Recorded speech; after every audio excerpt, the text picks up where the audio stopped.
Merci Madame la Présidente, Monsieur le Président, Directeur Général.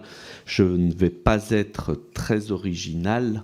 Je vais évidemment aussi vous parler du projet SCAF et des difficultés de celui-ci à cheminer. On a bien compris que vous souhaitiez avoir le leadership sur ce projet et vous nous avez oralement fait la démonstration que sur le plan industriel, ceci était incontestable.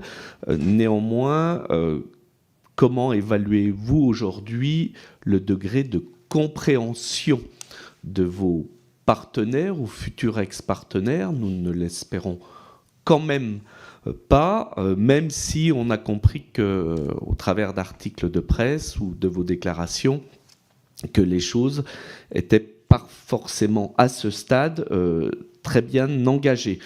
Est-ce que ce projet SCAF n'est pas aussi pour vous une manière de faire un coup de gueule pour rappeler ce que je disais, votre leadership industriel en matière d'avions de défense, mais aussi protester peut-être contre un manque de solidarité ou d'intérêt des pays européens qui achètent régulièrement, et pas que depuis que Trump préside ce pays, des matériels militaires étrangers, et notamment américains. Enfin, est-ce que ces coopérations entre pays ont encore un avenir, puisque je crois qu'il y a un autre projet Tempest entre le Royaume-Uni, l'Italie et le Japon qui, sans mauvais jeu de mots, bat lui aussi de l'aile. Bien, merci Monsieur Rolland, Monsieur le Président. Et voilà le vrai sujet, qu'on ose enfin poser sur la table. On déplore le manque de solidarité européenne, mais on signe des chèques aux Américains, alors qu'on a chez nous parmi les meilleurs avions du monde.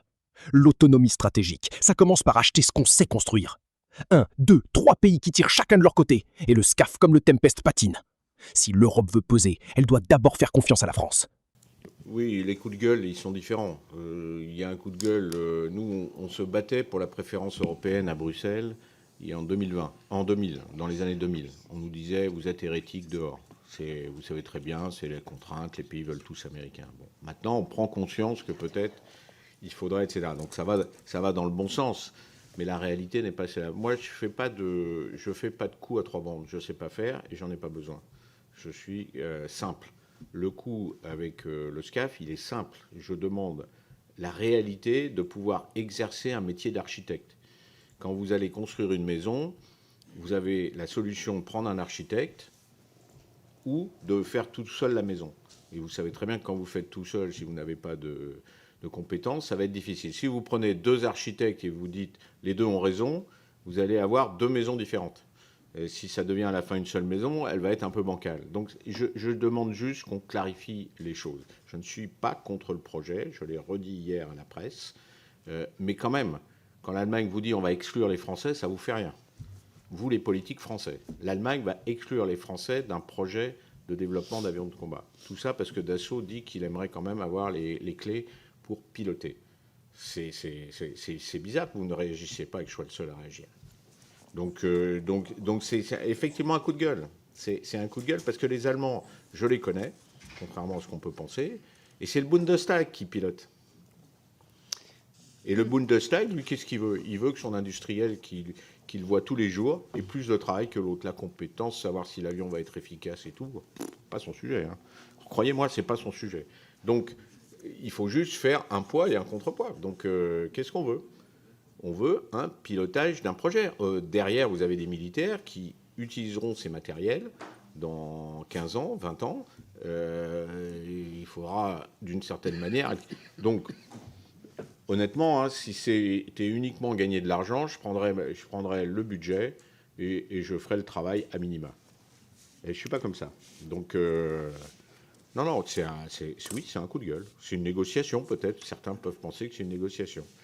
Ben, c'est le rapport de force. C'est comme dans tous les sujets. Malheureusement, aujourd'hui, si vous ne créez pas le rapport de force, vous n'obtenez pas le résultat. C'est toute négociation et là-dessus. Est-ce que j'oublie quelque chose? Non. Et franchement, là-dessus, je le rejoins. La souveraineté, ça ne se négocie pas à moitié. Un avion de combat, c'est pas qu'un contrat, c'est l'indépendance de la France pour les 15-20 ans qui viennent. Si Dassault veut les clés, c'est parce qu'on a le savoir-faire et l'excellence pour ça. Laisser le Bundestag décider à notre place juste pour nourrir son industrie, non. La France doit piloter ce qu'elle construit.